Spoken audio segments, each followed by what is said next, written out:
Episode 3 Chandbai का कोठा। नंदराय ने जब अलमारी से मिले उन कागज को गौर से देखा तो मालूम हुआ कि वो चिट्ठियां थीं। उसने एक चिट्ठी खोली और उसे पढ़ने लगा।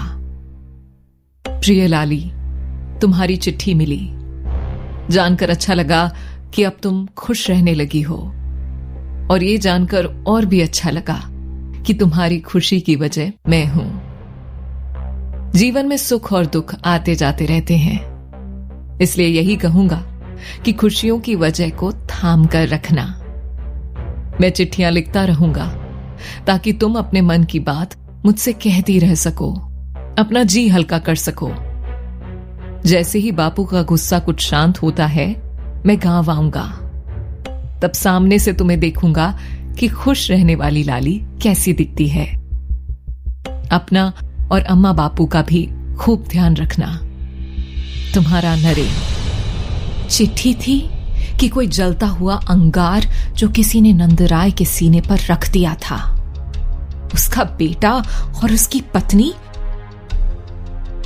तो क्या ब्याह के दूसरे दिन तालाब के किनारे उन औरतों ने लाली और नरेन के बारे में जो कुछ भी कहा था वो सच था? और उसके बाद भी लाली का वो उखड़ा उखड़ा हुआ सा बर्ताव, इससे आगे वो कुछ और सोच भी नहीं सका। अम्मा ने उसके ऐसे हाव भाव देखे तो उसके पास आकर उसे झिंझोड़ती हुई बोली, क्या हुआ? आखिर इस कागज में क्या लिखा है? तू कुछ बोलता क्यों नहीं? अम्मा के झिंझोड़ने पर जैसे नंदराय को होश सा आया। उसने एकदम से चौंकते हुए कहा, कुछ नहीं अम्मा, कुछ पुराने कागज हैं। उसने जान पूछकर अम्मा को झूठ कह दिया और फिर जल्दी से बाहर की तरफ बढ़ने लगा। अम्मा ने उसे यूं जाते हुए देखा तो टोकते हुए कहा, अरे अब कहां चल दिया? उस मनहूस को ढूंढने का कोई उपाय तो लगा। नंदराय ने बिना रुके जवाब दिया, मैंने सारे इंतजाम कर दिए हैं अम्मा। वो जल्द से जल्द यहां होगी, और अगर यहां नहीं आई तो फिर कहीं नहीं जा सकेगी। और वो बाहर निकल गया। पीछे रह गई अम्मा की आंखों में जमाने भर की चिंता उभर आई थी। वहां लाली की जब आंख खुली तो सुबह हो चुकी थी। उसने जल्दी से उठकर अपना सामान उठाया, क्योंकि अब उसके पास यहां रुकने का कोई कारण नहीं बचा था। नरेन को ढूंढते एक ही दिन में लाली निढाल सी हो गई थी। इसलिए उसने तय कर लिया था कि चाहे नंदराय अब उसे घर से भागने की कोई भी सजा दे, वो वापस लौट जाएगी। उसका दिल चाहा कि उस बूढ़ी औरत को जगाकर अपने जाने के बारे में बता दे, लेकिन फिर उसने सोचा कि इस पागल माई को कुछ बताने या न बताने से क्या फायदा। लाली ने वहीं फुटपाथ के पास से गुजर रहे ऑटो रिक्शा को हाथ देते हुए रोका और स्टेशन चलने के लिए कहा। ऑटो वाले ने जब लाली को उस बूढ़ी माई के पास से आते हुए देखा तो ऑटो बढ़ाते हुए बोला, वो पागल माई आपकी कोई लगती है क्या? लाली ने जल्दी से इनकार करते हुए कहा, नहीं तो। अच्छा, नहीं, असल में इतने सालों से उस माई को यहीं फुटपाथ पर रहते देखा है।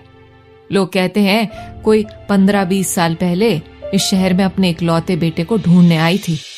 ऑटो वाले ने बताया तो लाली का दिल उस माई के बारे में और जानने के लिए मचल उठा। उसने पूछा, फिर उनका बेटा मिला? कहाँ?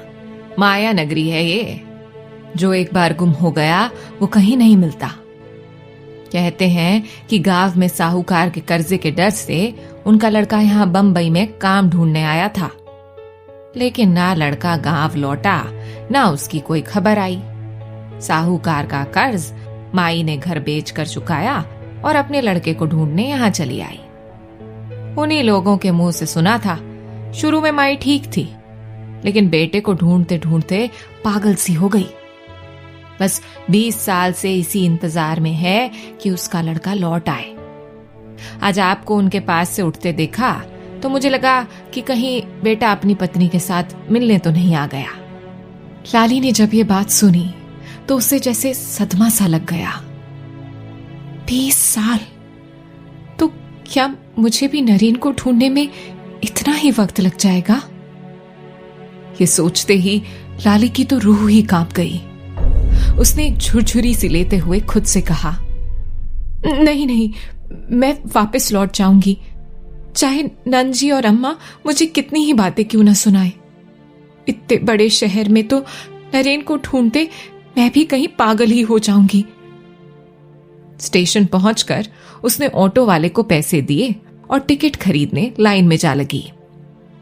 अभी कुछ ही पल बीते होंगे कि लाली की नजर एक आदमी पर पड़ी। उसके मुंह से बरबस निकला, हे भगवान, ये तो गांव के बदमाश भोला ठाकुर के लोग हैं, जिन्हें मैंने नंदराय के कहने पर कर्जे की वसूली के लिए किसी को पीटते देखा था।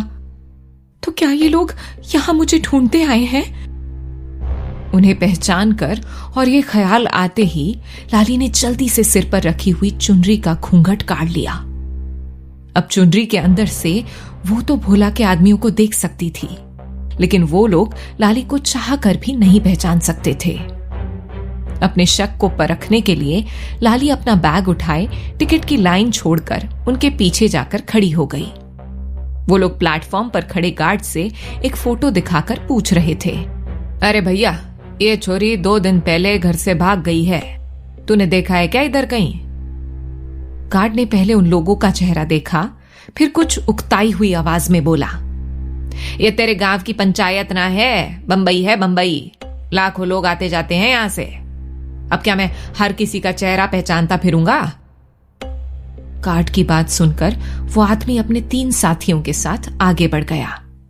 फिर वो लोग वहां आसपास मौजूद हर स्टॉल वालों से भी पूछने लगे थे।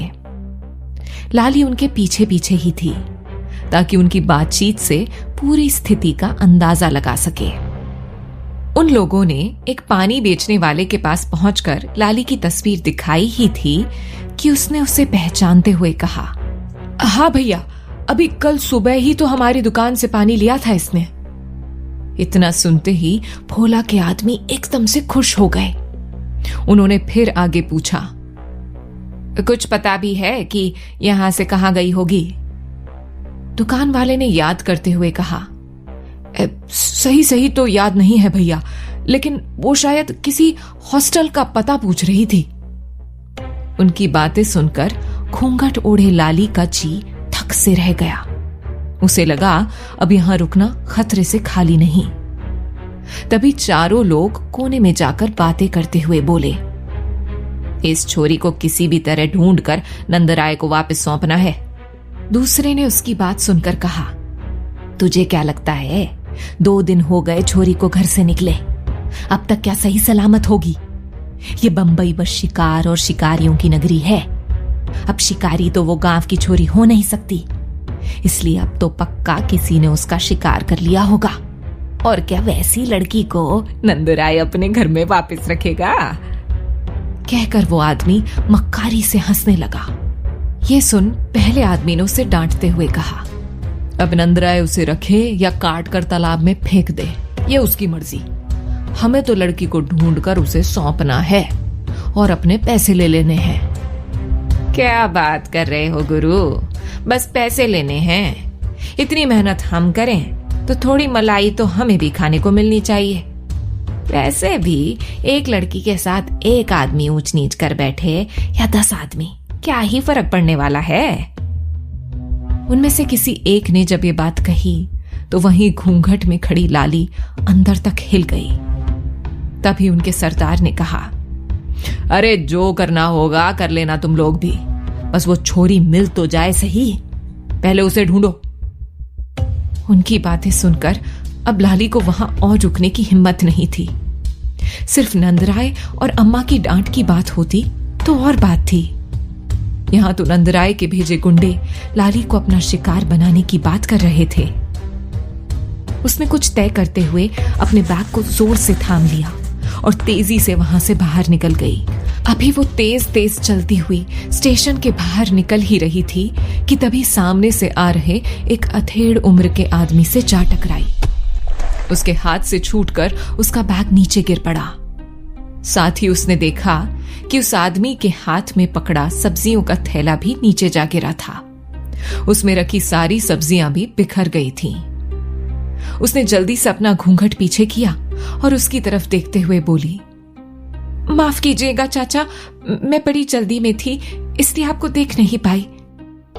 कहते हुए वो एकदम से झुककर सब्जियां उठाने लगी, जबकि सामने खड़ा आदमी उसे देखकर हैरान था। उसने जैसे कुछ ही पलों में ये इरादा कर लिया कि उसे क्या करना है। लाली के साथ साथ वो भी नीचे बैठकर सब्जियां उठाता हुआ बोला, कोई बात नहीं बेटा, कभी कभी हो जाता है। वैसे इतनी जल्दी में कहां जाना था तुम्हें? उस आदमी का सवाल सुनकर लाली कुछ पलों के लिए खामोश हो गई। ऐसे किसी अनजान को कुछ भी बताने के लिए मना किया होगा ना तुम्हारे घर वालों ने? उस आदमी ने अपना अगला पासा फेंका। लाली को शर्मिंदगी सी महसूस हुई कि कैसे ये आदमी मुझे बेटा बेटा कह के बातें कर रहा है और मैं हूं कि। उसने सब्जी का थैला उस आदमी की तरफ बढ़ाते हुए कहा, नहीं नहीं चाचा, ऐसी कोई बात नहीं। असल में मैं यहाँ कोई काम ढूंढने आई हूँ। गांव में बाढ़ की वजह से सब खत्म हो गया, तो काम की तलाश में यहाँ आ गई। इतने बड़े शहर में कुछ कमाने खाने मिल जाए। लाली ने झूठ बोलते हुए बताया। तो उस अधेड़ उम्र के आदमी ने जल्दी से कहा, शायद मैं ये बोलते हुए कुछ अजीब लगूंगा बेटा, लेकिन ऐसा लगता है भगवान ने हमारा ये टकराना जरूर कुछ सोच समझकर ही लिखा होगा। जी मैं कुछ समझी नहीं, लाली ने ना समझी भरे लहजे में कहा। देखो बेटा, मैं घुमा फिरा कर कोई बात नहीं करता। तुम्हें काम की तलाश है और मेरे एक पड़ोसी को किसी एक अच्छे तौर तरीके वाली लड़की की जो उसके बच्चे को संभाल सके। मेरा मतलब है अगर तुम्हें ऐसी नौकरी करनी हो तो। उस अधेड़ आदमी ने अपनी बात अधूरी छोड़ दी, जबकि लाली के दिमाग में अभी एक ही बात चल रही थी कि किसी भी तरह से उसे यहां से निकल जाना चाहिए। मैं अकेली कहां कहां भटकूंगी। अगर इस आदमी के साथ चली जाऊं तो क्या पता मुझे वो नौकरी मिल ही जाए, और यहां अगर ज्यादा देर तक रुकी तो क्या पता वो नंदराय के आदमी मुझे ढूंढ ही निकाले। नहीं नहीं, मुझे अभी और इसी वक्त यहां से निकल जाना चाहिए। सोचते हुए लाली ने उस आदमी से कहा, हाँ हाँ क्यों नहीं चाचा, चलिए मैं आपके साथ चलती हूं। कहकर लाली ने सिर पर रखे पल्लू को फिर से कुछ और नीचे कर लिया ताकि उसका चेहरा अच्छी तरह ढक जाए। उस आदमी के चेहरे की चमक तो देखती बनती थी। उसने बाहर की तरफ बढ़ते हुए कहा, इस तरफ चलो बेटा, यहीं कुछ ही दूर पर रहते हैं वो लोग। 15-20 मिनट चलने के बाद लाली उस आदमी के साथ तंग गलियों से होते हुए एक मोहल्ले में आ गई थी। लाली को यह इलाका काफी पुराना बसा हुआ महसूस हो रहा था, और न जाने क्यों यहां की हवा उसे जैसे किसी खतरे का आभास दे रही थी। वो कुछ ठिठक सी गई। उसे इस तरह रुकते हुए देखकर उस आदमी ने कहा, क्या हुआ बिटिया, थक गई क्या? अब बस 50 कदम भी नहीं होंगे, पहुंच ही गए हम लोग। कहकर उसने लाली को एक बार फिर से अपने साथ चलने पर मजबूर कर दिया। फिर कुछ ही दूर चलने के बाद वो आदमी एक रंग बिरंगी रोशनी लगे हुए दरवाजे पर पहुंचकर लाली से बोला, तुम यहीं बरामदे में बैठो बेटा, मैं अंदर उन्हें खबर कर देता हूं। लाली को वहीं बरामदे में बिठाकर वो आदमी अंदर चला गया। लाली ने अपना बैग वहीं नीचे रखा और जिस दरवाजे से आई थी वहीं खड़ी होकर बाहर की तरफ देखने लगी। तभी वहां से गुजरते एक आदमी की नजर उस पर पड़ी तो उसने कुछ ऊंची आवाज में कहा, अरे आज ये चांद बाई के कोठे पर नई चांदनी कौन है? उसके साथ चल रहे दूसरे आदमी ने कहा, कोई नई कबूतरी है शायद, आज शाम इसी के साथ बुक कर लेते हैं यार। लाली का इतना सुनना था कि उसे लगा जैसे किसी ने उसके पैरों से जमीन खींच ली हो। चांद बाई का कोठा, इसका मतलब यह आदमी मुझे कोठे पर। यह ख्याल मन में आते ही लाली ने पलटकर पीछे देखा। सामने से 2 डरावने चेहरे वाले मुस्टंडों को साथ लिए वो ही आदमी चला आ रहा था जो उसे यहां लेकर आया था। उनके पीछे एक मोटी सी औरत थी जो जबरदस्ती खुद को छोटी सी चोली में अटाने की कोशिश में मांस का पहाड़ मालूम पड़ रही थी। लाली की नजर उन पर जैसे ठहर सी गई, लेकिन अगले ही पल उसके मन ने बस 2 ही शब्द कहे, भाग लाली। और फिर लाली वहां से एक लंबी छलांग लगाकर पहाड़ की तरफ कूद गई। पीछे आते हुए मुस्टंडों ने जब उसे ऐसे भागते देखा तो उसके पीछे दौड़ने लगे। लाली ने उन्हें पीछे आते हुए देखा तो अपनी चाल और तेज कर दी। उसे कुछ न सूझा तो वो दाईं ओर दिखने वाली पतली सी गली में दौड़ती चली गई। दौड़ती भागती लाली को यह देखकर अच्छा लगा कि वहां तंग गलियों का जैसे जाल सा बुना था। वो आड़ी तिरछी गलियों में घुसते निकलते काफी दूर निकल आई थी। अभी वो भागती हुई दूसरी गली में घुसने ही जा रही थी कि तभी पैरों में से किसी चीज की ऐसी ठोकर लगी कि वो औंधे मुंह नीचे सड़क पर जा गिरी। हाथों और कपड़ों पर लगी मिट्टी झाड़ती हुई लाली ने पीछे पलटकर देखा तो 55-60 साल का आदमी सड़क के बीचों बीच बैठा अपने सीने पर हाथ रखे दर्द से तड़प रहा था। लाली का एक बार को तो दिल चाहा कि इस आदमी को छोड़कर उसे यहां से निकल जाना चाहिए, लेकिन उसे इतनी तकलीफ में देखकर लाली के मायूस दिल से रहा भी नहीं जा रहा था। उसे एक तरफ तो पीछे से आ रहे गुंडों का डर था जो कि शायद उसे हमेशा हमेशा के लिए किसी गंदे दलदल में ले जाने वाले थे, और दूसरी तरफ दर्द से तड़पता यह आदमी जिसे यूं छोड़कर जाने का मतलब था शायद उसे मौत के मुंह में छोड़कर चले जाना। लाली वहीं खड़ी खड़ी सोच रही थी कि उसे अब क्या करना चाहिए।